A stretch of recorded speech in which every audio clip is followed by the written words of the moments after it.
നമുക്ക് Oppo A31 മൊബൈലിൻ്റെ display അതോ കോംബോ എങ്ങനെ ചേഞ്ച് ആക്കാമെന്ന് നോക്കാം. വലിയ വിചാരിക്കുന്ന പോലത്തെ റിസ്ക് ഒന്നുമില്ല, സിമ്പിളാണ്. ദൂരുന്നതെല്ലാം ഞാൻ കുറച്ച് സ്പീഡാക്കിയിട്ട് കാണിക്കുന്നുണ്ട്, അല്ലെങ്കിൽ വെറുതെ ടൈം വേസ്റ്റ് ആക്കണ്ടല്ലോ. അതുപോലെ തന്നെ ഇതിൻ്റെ പുറത്തുള്ള ഓണോ ബട്ടണും പിന്നെ ഉള്ളിലെ ഇന്നർ സ്ട്രിപ്പും കംപ്ലൈൻ്റ് ആണ്, അതും കൂടി ചേഞ്ച് ആക്കണം.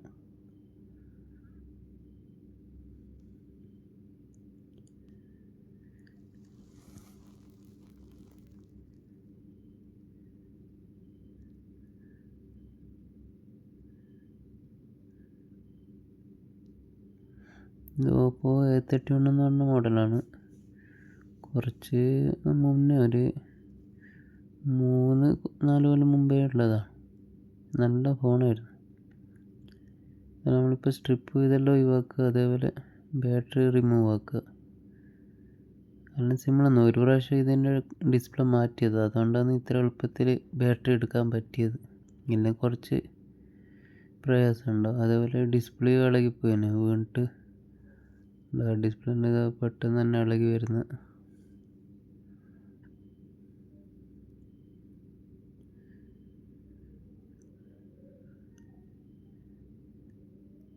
ഇനി എന്താ വേണ്ടതെന്ന് വെച്ച് കഴിഞ്ഞാൽ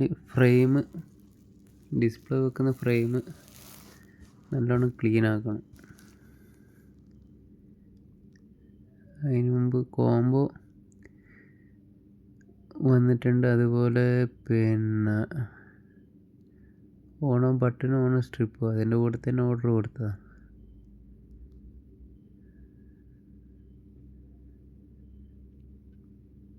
ഇതുപോലത്തെ ഔട്ടർ സ്വിച്ച്, പിന്നെ അതുപോലെ തന്നെ ഓൺ സ്ട്രിപ്പോ, അത് രണ്ടുമാണ് കൊടുത്തത്. ഇത് പഴയ ഡിസ്പ്ലേ ആണ്, ഇപ്പോൾ അപ്പുറം മാറ്റി വെച്ചത്. അത് നമ്മൾ ഓഫ് ആക്കുന്ന സ്ട്രിപ്പാണത്. അത് പിന്നെ പുറത്തത്തെ ഔട്ടർ സ്വിച്ചോ, അതെല്ലാം ചെറിയ പൈസക്ക് നമുക്ക് കിട്ടാനുള്ളൂ. ഇനി നമുക്ക് ഡിസ്പ്ലേക്കുന്ന ഫ്രെയിം നല്ലോണം ക്ലീൻ ആക്കുക, അതാണ് അടുത്ത ഘട്ടം. അത് കുറച്ച് ഞാൻ സ്കിപ്പാക്കിയിട്ട് തീർക്കുന്നുണ്ട്. കുറച്ച് ടൈം നല്ലോണം ക്ലീൻ ആക്കണം. അത് നിങ്ങൾക്ക് തിരിയോ, ഒരു 2 പ്രാവശ്യം ചെയ്യുമ്പോൾ അതിൻ്റെ മനസ്സിലാവും. അതുകൊണ്ട് ഞാൻ കുറച്ച് സ്കിപ്പാക്കിയിട്ടാണ് കാണിക്കുന്നത്. ഇനി നമുക്ക് ഡിസ്പ്ലേ വെച്ചിട്ട് നോക്കണം, ചെക്ക് ചെയ്യല അടുത്ത ഘട്ടം. അതുപോലെ അതിൻ്റെ ബാക്കിൽ ഒരു സ്ട്രിപ്പ് വരും, അതെല്ലാം നമ്മൾ റിമൂവ് ചെയ്യുക, അല്ലെങ്കിൽ ടച്ചിന് എല്ലാം ഇഷ്യൂ വരും. ഈ സ്റ്റിക്കറെല്ലാം ഇളക്കി മാറ്റണം നമ്മൾ.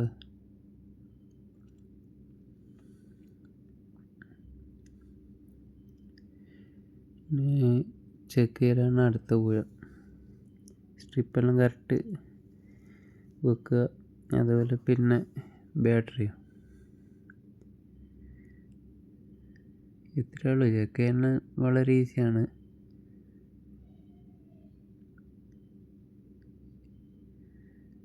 ഇത് കസ്റ്റമർ ഫോണ് ലാസ്റ്റായിട്ട് ഉപയോഗിച്ച് 5-6 ദിവസമായി. അപ്പം ചാർജ് ഇതിൽ ഉണ്ടാവില്ല എന്നാണ് തോന്നുന്നത്. ഇല്ല, ചാർജ് ഇല്ല. അപ്പം നമുക്ക് കുറച്ച് സമയം കുത്തി വെക്കേണ്ടി വരും.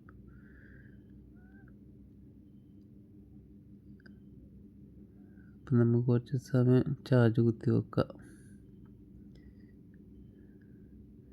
ചാർജായ ശേഷം ഓണായി വന്നിട്ടുണ്ട്. അത് മാറ്റി വെച്ചിട്ട് കുറച്ച് സമയം ചെക്ക് ചെയ്യുക, ഒരു 5-10 മിനിറ്റ് മാറ്റിയിട്ട് ടച്ച് ഓട്ടോമാറ്റിക് വർക്ക് എന്തെങ്കിലും ഉണ്ടോ എന്ന് ചെക്ക് ചെയ്യുക. അതിനുശേഷം നമ്മൾ ഡയൽ ബട്ടണും അതുപോലെ മെസ്സേജിൻ്റെ എല്ലാം ബട്ടണെല്ലാം എടുത്തിട്ട് ചെറിയ അക്ഷരങ്ങൾ വലിയ അക്ഷരങ്ങളാക്കിയിട്ട് ഒന്ന് ഉപയോഗിച്ച് നോക്കുക. പരമാവധി നമ്മൾ ചെക്ക് ചെയ്യുക. പിന്നെ ഓരോ ആപ്ലിക്കേഷൻ എടുത്തിട്ട് ഇങ്ങനെ റൊട്ടേറ്റ് ചെയ്തിട്ട് ഒന്ന് കറക്കി എടുത്ത് കഴിഞ്ഞാൽ നമുക്ക് തിരിയും. ഇപ്പം നിലവിൽ ചെക്ക് ചെയ്തപ്പോൾ ഇതിന് പ്രശ്നമൊന്നുമില്ല. ഇനി അടുത്തത് ഡിസ്പ്ലേ ഒട്ടിക്കലാണ്. നമ്മൾ വെച്ചപ്പോൾ തന്നെ ഇപ്പോൾ ഊരിയെടുക്കുക.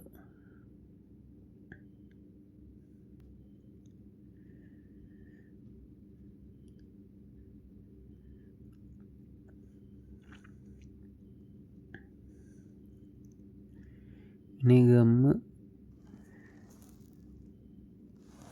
വെക്കലാണ് അടുത്ത. ഞാൻ ഉപയോഗിക്കുന്നത് ഇപ്പോൾ 7000 എന്ന് പറഞ്ഞത് ബ്ലാക്ക് കളർ. ഇതിൻ്റെ ഇപ്പോൾ ട്രാൻസ്പെറൻറ്റ് ക്ലിയർ എല്ലാം വരുന്നുണ്ട്. ഞാനിപ്പോൾ ഉപയോഗിക്കുന്നത് ബ്ലാക്കാണ്. 7000 എന്ന് പറഞ്ഞത് ആദ്യം മുതലേ ഇതാ ഉപയോഗിക്കൽ. നമ്മൾ കറക്റ്റായിട്ട് ഇങ്ങനെ വരഞ്ഞങ്ങ് കൊടുത്താൽ മതി, വേറെ വിഷയമൊന്നുമില്ല. ഇത് LCD ഡിസ്പ്ലേ ആണ്, കറക്റ്റ് ഇരുന്നോളൂ. നമ്മൾ സാധാ LED മൊബൈൽ LED ഡിസ്പ്ലേ വരുന്നതിൽ പിന്നെ LCD ഇടുമ്പോൾ പ്രശ്നം, കറക്റ്റ് ഇരിക്കാത്ത വിഷയം വരിക. അപ്പോൾ നമ്മൾ നോക്കിയിട്ട് അഡ്ജസ്റ്റ് ആക്കിയിട്ട് ഗമ്മിടണം. ഇപ്പോൾ അവിടെ സെൻസർ വരുന്നുണ്ട്, ആ സെൻസറിൻ്റെ അടുത്ത് ഒഴിവാക്കിയിട്ട് വേണം അവിടെ എന്താക്കാൻ, പിന്നെ ഗമ്മിടാൻ.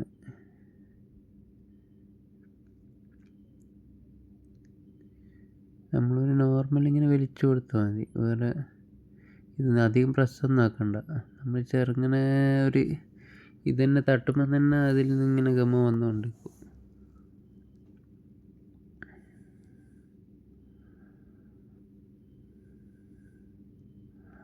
അതുപോലെ ഇതിൻ്റെ മേലെ ഒരു സ്പീക്കർ ഗ്രില്ലുണ്ടാവും, പക്ഷെ അത് ഇതിനു മുമ്പുള്ള ഡിസ്പ്ലേ നിന്ന് ഇളകിപ്പോയിന്. ഡിസ്പ്ലേ അടക്കം പറഞ്ഞു വന്നിന്, നിലത്ത് വീണ പോലും. അപ്പം കഷ്ടപ്പെടുന്ന അത് എവിടെയുള്ളതെന്ന് അറിയില്ല. അപ്പോൾ അതില്ലാണ്ടാണ് ഇപ്പോൾ ഇടുന്നത്. മേലൊരു ഇയർ സ്പീക്കറില്ല, അവിടെ ഒരു ഗ്രില്ല് വരും സ്പീക്കറിൻ്റെ അടുത്ത്. അത് ഈ വിഷയമൊന്നുമില്ല, പക്ഷെ അതിലൂട്ട് പൊടി കിടന്നിട്ടാണ് ഫ്രണ്ട് ക്യാമറ എന്താവും, പിന്നെ പൊടി കൂടി കഴിഞ്ഞാൽ ഫ്രണ്ട് സെൽഫി എല്ലാം നമ്മളെടുക്കുമ്പോൾ ക്ലിയർ കുറയും.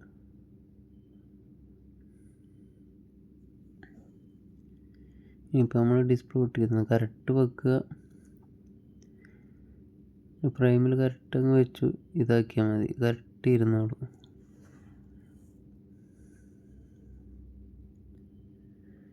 സ്ട്രിപ്പ് ഇടുക, ആദ്യം ചെയ്ത പോലെ തന്നെ നമ്മൾ ചെക്ക് ചെയ്യാൻ വേണ്ടി ചെയ്തില്ല, അതേപോലെ തന്നെ സ്ട്രിപ്പ് ഇടുക. ഇനി അതെല്ലാം ഒന്ന് കറക്റ്റാക്കുക. ചില മുമ്പേ പണിയെടുത്തവർ പിന്നെ അത് വെക്കൂല, എടുത്ത് കളയുക. മുമ്പ് ചെയ്ത ആളൊന്നും ചെയ്തിട്ടില്ല. ബാറ്ററി ഇടുക, സ്ട്രിപ്പ് ഇട്ട് കഴിഞ്ഞാൽ പിന്നെ ഇനി റബ്ബർ ബാൻഡ് ഇടുക. അധികം ടൈറ്റൊന്നും വേണ്ട, ഒരു കറക്ക് അങ്ങനെ 3 റബ്ബർ ബാൻഡ് ഒരു നോർമൽ അങ്ങ് വലിച്ചിട്ടാൽ മതി. അധികം ടൈറ്റ് ആക്കട്ടെ, അധികം ടൈറ്റ് ആക്കുമ്പോൾ ടച്ച് ഇഷ്യൂ വരും, ഓട്ടോ ടച്ച്. അതുപോലെ വൈറ്റ് ഡോട്ട് നമ്മളധികം പ്രസ്സാകുമ്പോൾ. നോർമൽ ഇട്ടെടുത്ത് കഴിഞ്ഞാൽ ഒരു വിഷയമില്ല.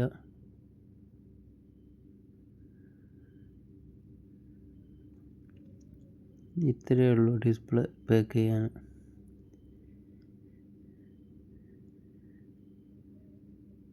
ഇനി നമ്മൾ ജസ്റ്റ് ഒന്ന് ഓപ്പൺ ആക്കി വെക്കുക.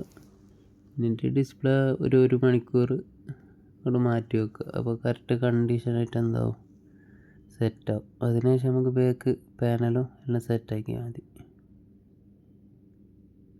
ഇപ്പോൾ ഓക്കെ ആയിട്ടുണ്ട്. ഇതിപ്പോൾ 2 മണിക്കൂറിന് ശേഷം എടുത്ത് പാനലെല്ലാം ഫിറ്റാക്കിയതാണ്. അപ്പോൾ ആരും പേടിക്കണമെന്നില്ല, ഇത്ര സിമ്പിളാണ്. നമ്മൾ 1-2 പ്രാവശ്യം ചെയ്ത് കഴിയുമ്പോൾ നമുക്ക് എളുപ്പമായി മാറും.